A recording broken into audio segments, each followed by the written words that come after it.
we're going to explain a little bit about our transition from our tiny DC apartment that we've talked about in this video to our log cabin in the Blue Ridge Mountains of Central Virginia. And this was a very abrupt transition. We got here early in this whole pandemic lockdown process. We had to quarantine because she was in contact with somebody who was diagnosed.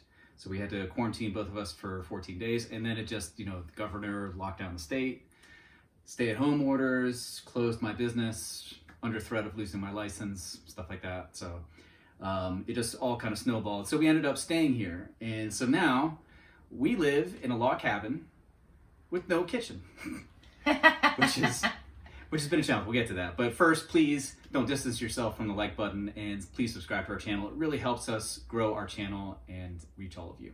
So right off the bat, we got to talk about professionally how I've had to adjust to this. And I can't work right now. So everything is done one-on-one with all of my clients. I do a little bit of fitness rehab and health and wellness, just kind of all rolled up in one practice. So if I can't touch people, it's really not going to work. So my business has been closed now. This is week 6. Mm-hmm. And the adjustment, it kind of went in an interesting trajectory. I mean, at first, we were only going to be here for 2 weeks. And so it was kind of like a 2-week vacation. This is pretty sweet. I was outside all the time, chopping wood, cutting down stuff. And I actually forgot about that. I forgot about that 2-week vacation. Yeah, it was 2 weeks, basically a 2-week vacation. Yeah. And, I kind of felt bad for her because she still had to work. She can work from home for her job. But for me, it was just all fun and games for the first couple weeks for the most part. It quickly unraveled though, because it was just, I realized I was just meandering. I didn't really have a point to anything that I was doing. We couldn't work on the house. We decided to put that off for a little bit because of our kitchen situation. We need to work on our kitchen, but to do that, we have to pull the kitchen that we're using, kind of makeshift kitchen, out of that area and put it somewhere else. And there's just not a whole lot of places that we could do that. And it's a little messy. There's stuff splatters a little bit onto the walls. We don't want to ruin what we've worked on so far. So I haven't been able to work on the house itself, but I have been able to work on our outside projects. I had a ginormous tree that I had to process and turn into firewood, a bunch of other stuff. But basically, I had a little bit of missing purpose there. And it was just an odd thing. I guess I didn't realize how wrapped up my sense of both self and my sense of being a productive member of our little family and just of society, I guess. It was all tied up in what I did and what I do. But and that was just a blow. I mean, the morale kind of started to sag, and my response to that was just to try to add a little bit more regularity to my schedule. And when I did that, so I've had this vision of what it would be like to live here, and I've always kind of daydreamed about it. What would my day look like? And I took this picture and implemented it. And it was I'll wake up early, I'll have coffee, I'll go hiking, I'll train, and then I'll work, and then I'll do the stuff outside. And in between there, I'm going to cook and I'm going to do all the stuff. And within 10 days, I just completely wore myself out and just didn't feel like doing anything at all, which was even worse. So I've had to, over the next 2 weeks, I think I found kind of a happier medium. It's still kind of tough. I mean, it's really abrupt transfer into just basically being like a retired person. But I've kind of figured out how to blend in all the things that I need to do with a little bit of space for me to breathe and to do other things. And it's kind of worked out so far.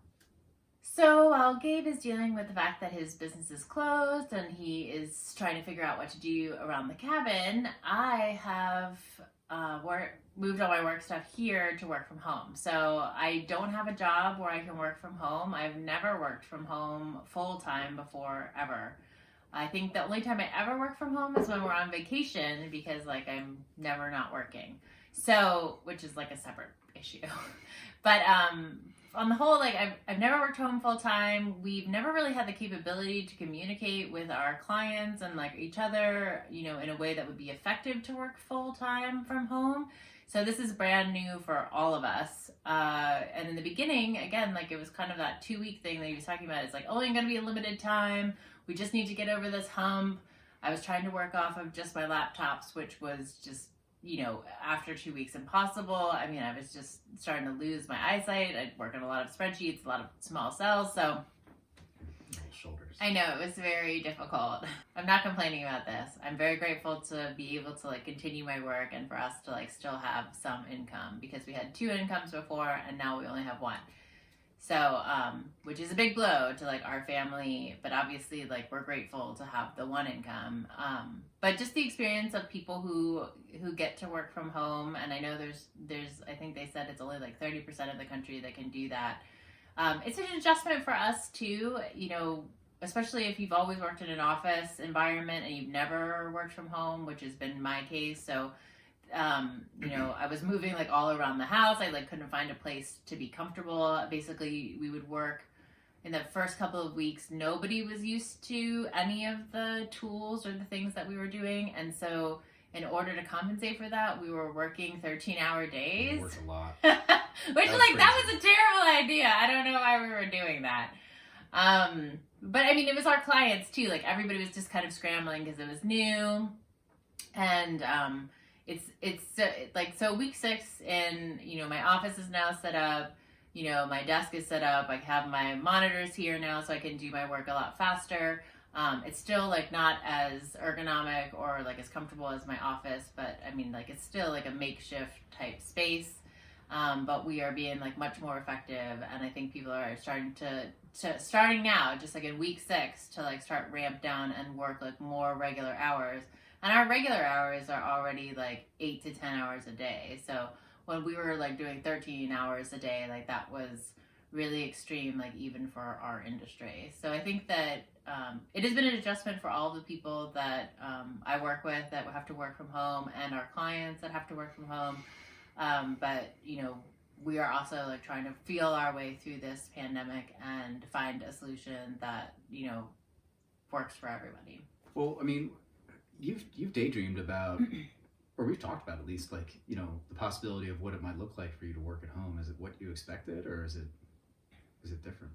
We have talked about, you know, being out here full time, and, you know, maybe Gabe moving his business out here and maybe me working full time from home. And I will say, like, during the first like 4 weeks of working from home, I was like, get me out of here. Like, I need to be in my office and like doing my stuff the old way. It's only really been, again, like this is week 6 that things have been able to settle down, and I've been able to see that this could work. Like, people could work full time from home, you know, doing this type of work for this type of client. But it's really taken a long time for us to get there. And I'm sure there's going to be some setbacks along the way. Yeah, the first 4 weeks I was like, no, I can't do this. But like 6 weeks in, it feels a lot more comfortable, and we can like see that it could be possible to work, you know, telework from home, like in a full-time capacity here at the cabin. It's definitely changed my primary role for just how I organize my day. Like, my primary role now is husband. Like, I make sure that you eat. Yep. You know, I cook the breakfast, I clean up the dishes, you know, make sure that we've got coffee, I bring you up hot tea, you know, just try to make sure that you have everything you need, lunch, snacks, whatever. Like, that's just kind of like part of, just folded into my day now. Part of my routine is doing that. That's actually really cool. Like, that's the nice benefit of, you know, her working from home and me being here, is that we get to see each other throughout the day, which is great. Instead of like, there's like usually a 10 to 12 hour gap where I'll sometimes leave the house at 5:45 in the morning, and, you know, you won't come home until like 6 or 6:30 at night. And, you know, then we just have like a couple hours. I'm trying to squish in our whole experience of each other in like 2 hours or 3 hours to go to bed. And, you know, this is much better. Much better. I mean, this is much better. I think that I'm super, super lucky, and again, like very grateful to have a husband like Gabe. I know a lot of people are working from home and like don't have the same situation. Like, we don't have any children, so like there is no consideration for like kids or like what's happening with school. But at the same time, I don't have to worry about, you know, like what I'm going to do for lunch and like what I'm going to do for dinner, and like making all my own food and doing all that stuff, because like he has all of that stuff covered. So we work as a team, and like it works out really great. I mean, even now it's kind of late in the evening. He's had to like pull me off a call that was probably going to continue going on like at least a half an hour more, but I was like, nope, gotta move, gotta do something else. So, you know, I think that I've already been working and like sitting in a chair and like not moving around that much already for like 10 hours today. So another really great thing that we've been doing is taking walks every day. So we do like at least 10,000 steps a day, which is great. And I think that that is helpful to anybody who works at home or like has to be home because of the self-isolation. Getting outside in nature has really helped me just manage my stress with work, and I think that it might have been helpful to you to just manage stress, like just with the situation overall. Sure. There are a lot of big differences between living where we live in Alexandria, very close to Washington, D.C., and living out in, literally, we're on a mountain. We're in the Blue Ridge Mountains. Is the scene, I mean, just what we're surrounded by. Like, I look out the window and I see basically the George Washington National Forest. We have a river that running at the end of our driveway. We have 2 creeks on the property that are running. It's just, we're in nature, which is fantastic. There, you're looking at like a neighborhood of homes, shops. There's a gas station right across the street. There's a bank right across the street. And lots of pavement. I mean, there are pretty trees in DC. DC, relatively to other cities, is a very green city. But it's just not the same. This is a lot better. So when we go for our walks, we go 5 minutes down the road on a trail, and it's just this. We're just gobsmacked each time we go of just like, wow, it's beautiful here. We're just looking at the mountain ranges, and it's awesome. And the great thing is that we're all supposed to be social distancing, and here at the cabin, it's very easy to do. So like, we won't be near another human. I mean, 6 feet, we're like not close to people at all. Yeah, that's not an issue at all. And I think like, this is a very high anxiety situation, and being kind of more remote or being away from people really eases that tension and eases that anxiety. And really being in Alexandria, you can't walk out the front door without seeing somebody like with masks and gloves on. Like, you will immediately be in very close proximity to them. So that is something else that I think the city, people in the city are having a harder time, because it's harder to get outside. It's harder to like relax because, again, like, you can't walk down the sidewalk and not be too close to somebody. Yeah, I basically drove up to the apartment to pick up a couple things and then come right back. But I was struck by just how tense everything seemed. More than usual. I mean, it's kind of a high-strung place, but it was definitely more tense. So we're very grateful to be here. We're not in our tiny, tiny place. We're not in 186 square feet. This place is more like 800 square feet.